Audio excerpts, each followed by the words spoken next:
అందరికీ నమస్కారం. Welcome to chit chat with acting guru. ఈరోజు నవరసాలు గురించి అర్థం చేసుకోవడానికి ముందు మనం తెలుసుకోవాల్సిన కొన్ని విషయాల గురించి మాట్లాడుకుందాం. నాట్యశాస్త్రాన్ని అర్థం చేసుకోవాలి అంటే, నాట్యశాస్త్రం గురించి ఒక నటుడిగా మనం క్లియర్గా అర్థం చేసుకోవాలంటే ముందుగా ఒక సూత్రం గుర్తుంచుకోవాలి. అదేంటంటే,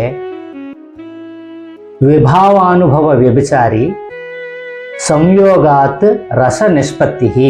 దీని అర్థం ఏంటంటే, విభావాలు ప్లస్ అనుభవాలు ప్లస్ స్థాయి భావాలు ప్లస్ వ్యభిచారి భావాలు ఈజ్ ఈక్వల్ టు రసోత్పత్తి ఈజ్ ఈక్వల్ టు రసం. అంటే ప్రేక్షకుడిలో రసానుభూతి కలగాలంటే అనుభవాలు, విభావాలు, స్థాయి భావాలు, సంచారి లేక వ్యభిచారి భావాల ద్వారా నటించగలిగినప్పుడు ఫైనల్గా ప్రేక్షకుడు ఆ రసానుభూతిని పొందుతాడన్నమాట. ఒక నటుడు ఏదైనా ఎమోషన్ని ప్రదర్శించాలి అనుకున్నప్పుడు ఆ ఎమోషన్ తాలూకు భావం, బేస్ ఎక్స్ప్రెషన్ ఏదైతే ఉందో దాన్ని అర్థం చేసుకోవాలి. అంటే ఫర్ ఎగ్జాంపుల్, శృంగార రసాన్ని నటించాలి అనుకున్నప్పుడు దాని స్థాయి భావమైన రతి లేక ప్రేమ అనే స్థాయి భావాన్ని అర్థం చేసుకోవాలి. ఉదాహరణకి, సీతాదేవిని రావణుడు అపహరించాడు. అప్పుడు రాముడి యొక్క స్థాయి భావం ఏంటి? శోకం. శోకం ద్వారా ఏమొస్తుంది? కరుణరసం పుడుతుంది. ఇప్పుడు ఈ స్థాయి భావాన్ని బలపరిచే సంచారి లేక వ్యభిచారి భావాలు ఏంటో తెలుసుకుందాం. అంటే ఈ శోకానికి సంబంధించి ఇవి స్థాయి భావాన్ని బలపరిచే తాత్కాలికమైనటువంటి సంచారి భావాలు అన్నమాట. ఇవి భరతముని 33 చెప్పారు. అంటే నిర్వేద, గ్లాని, శంక ఇలాంటివి 33 చెప్పారన్నమాట. అయితే ఈ సంచారి భావాలు నటుడికి ఏ విధంగా ఉపయోగపడతాయో ఇప్పుడు మనం తెలుసుకుందాం. ఇప్పుడు స్థాయి భావం శోకం. శోకం అంటే ఒక మనిషి శోకంలో ఉన్నప్పుడు నిరంతరం ఏడుస్తూ ఉండడు కదా.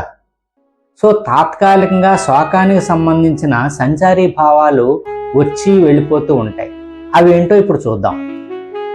ఆశ, నిరాశ, కోపం, అనుమానం, అలసట, దైన్యం ఇలాంటివన్నీ కూడా సంచారి భావాలు. ఇప్పుడు మనం ఎగ్జాంపుల్గా రాముడు సీతను వెతుకుతున్నాడు. దీని స్థాయి భావం శోకం. అప్పుడు సీత ఎక్కడా ఎక్కడా ఎక్కడా అని ఆలోచిస్తూ ఉంటాడు. దీనికి చింత, అంటే సంచారి భావం చింత. వెంటనే అడవిలో సీత జాడ కనిపించింది. ఆశ. కనిపించినట్టే కనిపించి ఏమీ అర్థం కావటం లేదు. నిరాశ. రావణాసురుడు సీతాదేవిని ఎత్తుకుపోయాడు అని తెలిసింది. క్రోధం. హనుమంతుడితో పరిచయం అయింది. సీత జాడ ఎలాగైనా సరే తెలిసిపోతుంది అని అర్థమైంది. ఉత్సాహం. చివరికి మళ్ళీ అశోకవనంలో సీత ఒంటరిగా రావణుడి చేత బాధించబడుతుంది. శోకం, నిరాశ. ఇక్కడ కరుణ రసాన్ని బలపరిచే ఇన్ని రకాల అనుభవాలు, విభావాలు, సంచారి భావాలు ఉన్నాయన్నమాట. శోకం అనేటటువంటి ఒక భావం నుంచి మధ్యలో రకరకాల భావాల్లోకి వెళ్ళిపోతూ ఉంటుంది. అందువల్ల దీనిని వ్యభిచారి భావాలను కూడా పిలుస్తారన్నమాట. సో ఇన్ని భావాలు ఎందుకు? ఇప్పుడు రాముడు సీత వెళ్ళిపోయిందని శోకంలో ఉన్నాడు. శోకరసాన్ని కంటిన్యూస్గా అలా నటిస్తూ ఉన్నాం అనుకోండి, ఆడియన్స్ బోర్ కొడుతుంది. సో ఆ శోకరసానికి కారణమైనటువంటి అనేక రకాల విభావాలు, సంచారి భావాలు అన్నిటినీ మధ్య మధ్యలో తీసుకొచ్చి తద్వారా మళ్ళీ శోకరసంలోకి రావటం వల్ల ఆడియన్కి బోర్ కొట్టకుండా ఉంటుంది.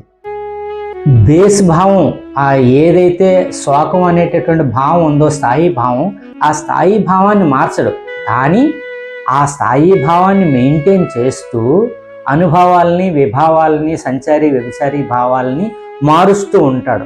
కాబట్టి నటుడు బోర్ కొట్టకుండా ఇంట్రెస్టింగ్గా నెక్స్ట్ ఏం జరగబోతుంది అన్న ఉత్సుకత ప్రేక్షకుల్లో కనిపిస్తుంది అన్నమాట. దీన్ని మరొక ఉదాహరణ ద్వారా మనం తెలుసుకోవచ్చు. ఒక తల్లి తన పిల్లవాడిని కోల్పోయింది. దాని స్థాయీభావం ఏంటి? శోకం. ఆ తర్వాత నా కొడుకు మిస్ అవ్వడం ఏంటి అని బాధలోనే విస్మయం ఉంటుంది, కోపం ఉంటుంది, ఏమీ చేయలేని స్థితి ఉంటుంది. ఇప్పుడు ఎలా నా కొడుకుని వెతకాలి అనే ఒక చింత ఉంటుంది. ఇవన్నీ కూడా వ్యభిచారీ భావాల్లోకి వస్తాయి. సో బేసిక్గా నటుడు సింపుల్గా అర్థం చేసుకోవాల్సిన విషయం ఏంటంటే ఈ భావాలు గురించి స్థాయి భావం అంటే ఇది ప్రధానమైన భావం. దీని ద్వారా రసం అభినయించడానికి హెల్ప్ అవుతుంది. ఆ తర్వాత తాత్కాలిక భావాలు, అనుభవాలు. ఈ అనుభవాల ద్వారా ఫిజికల్గా ఆ యొక్క తల్లి ఎలాగా కొడుకు కనిపించట్లేదు అన్న విషయాన్ని ఏ ముఖ కవలికల ద్వారా, ఏ శారీరక భంగిమల ద్వారా వ్యక్తపరిచింది అన్నది అనుభవాల ద్వారా చెప్తాం అన్నమాట.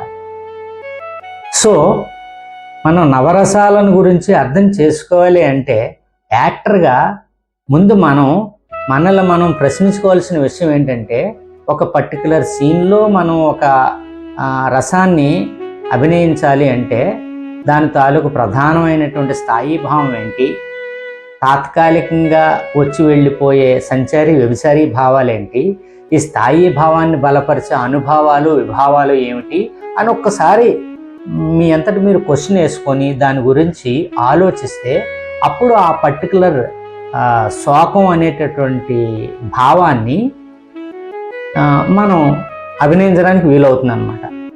సో ఇప్పుడు ఇవన్నీ ఎందుకు చెప్తున్నానంటే నవరసాలను గురించి ఒక్కొక్కటి డీటెయిల్గా మీకు ఎక్స్ప్లెయిన్ చేద్దాం అనుకుంటున్నాను కదా.